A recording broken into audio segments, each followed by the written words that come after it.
ভাতিজা ভাতিজা শোনো শোনো, তোমরা যে আমাদের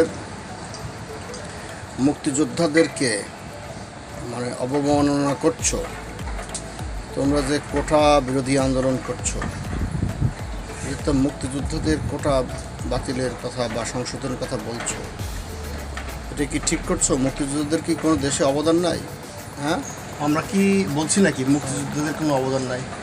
আমরা তো মুক্তিযুদ্ধের অবদান নাই তা বলি নাই, আমরা বলছি না না না, আমার কথা বোঝো নয়। আমি বলতেছি যে মুক্তিযোদ্ধাদের কোনো মানে কোনো মূল্যায়ন নাই। মুক্তিযোদ্ধাদের কোটা তার ছেলেরা তার নাতিরা ভোগ করবে, মুক্তিযোদ্ধাদের কি কোনো অবদান নাই? না, আপনি আবারও সেই একই কথা বলছেন, মুক্তিযুদ্ধের অবদান নাই। আমরা তো আচ্ছা আমি বলো। তো অস্বীকার করছি না, আমরা তো অস্বীকার করছি না, অবদান আছে, কিন্তু পার্সেন্টেজ কত দেখেন। তুমি বারবার এক কথা বলছো কেন ঘুরায় পেঁচায়? আমি বলছি যে মুক্তিযোদ্ধাদের কি কোনো অবদান নাই? মুক্তিযোদ্ধারা কি দেশ স্বাধীন করে নাই? তাদের কি একটা কোটা আছে না? মুক্তিযোদ্ধাদের যে কোটা আচ্ছা, সেটার আচ্ছা। পার্সেন্টেজ 30%, কিন্তু তখন তো 7.5 কোটি মানুষ ছিল, যেখানে 1%ও যুদ্ধ করে নাই, তাহলে 30% কোটা কী করে হয়? হ্যাঁ, এটা বলতে পারো, এটা বলতে পারো 30% বেশি হয়ে যায়। 30%, সেখানে 30%।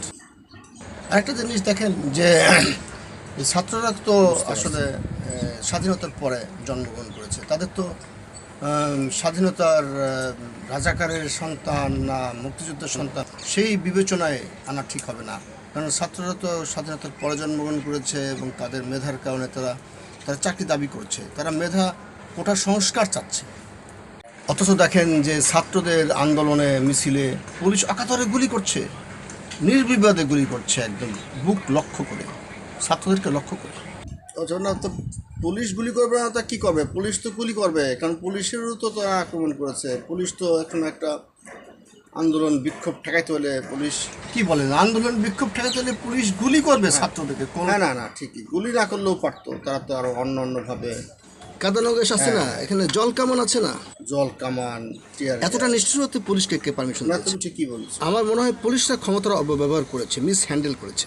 এত নিষ্ঠুর পুলিশ কী করে হয়? পুলিশরা তো একসময় ছাত্র ছিল, আর তারপরে এই অকাতরে ছাত্রদের উপরে পুলিশ গুলি করবে, আর কোনো লাঠি চার্জ নাই, কোনো কিছু নাই। আমার তো মনে হয় যে এই পুলিশরা একসময় ছাত্রলীগ করতো। না না, এটা আবার ঠিক না, সব পুলিশ ছাত্রলীগ থেকে আসছে তা না। পুলিশের আসলে পর্যাপ্ত প্রশিক্ষণ পুলিশ, দরকার। আর তাছাড়াও আমার মনে হয় যে অনেক পুলিশই মানে ঘুষ দিয়ে চাকরি নিয়েছে। কি সব পুলিশ ঘুষ খেয়ে ঘুষ দিয়ে চাকরি নিছে? না না না না, তা কিছুটা তো সত্যি। না না, কিছু মেধাবী পুলিশ আছে, তারা মেধার কারণে তাহলে মেধার কথা আপনি স্বীকার করছেন না? আচ্ছা আচ্ছা, মেধার মূল্যায়ন। অতএব মেধার মূল্যায়ন তো করতে হবে, এই মেধার মূল্যায়নটা জরুরি হয়ে গেছে, যেটা এখন আমরা বুঝতে পারছি না আর কি।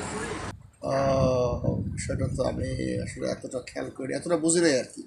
অতএব সরকারের উচিত হবে মেধার মূল্যায়ন করে নতুন করে প্রজ্ঞাপন জারি করা, এবং কোটার মানে সীমাবদ্ধতা থাকতে হবে, যে হারে মুক্তিযোদ্ধা সেই হারে কোটা পার্সেন্টেজ কমে দিতে হবে, এবং মেধার মূল্যায়ন করেই ছাত্রদেরকে সরকারি চাকরিতে সুযোগের ব্যবস্থা করতে হবে। ওকে ওকে ওকে, ঠিক আছে ঠিক আছে। ওকে ওকে ভাতিজা, ভালো থাকো। আপনাকে অসংখ্য ধন্যবাদ আঙ্কেল। ভালো থাকো, হ্যাঁ, আর সাবধানে থাকো। আল্লাহ হাফেজ, আপনি ভালো থাকেন।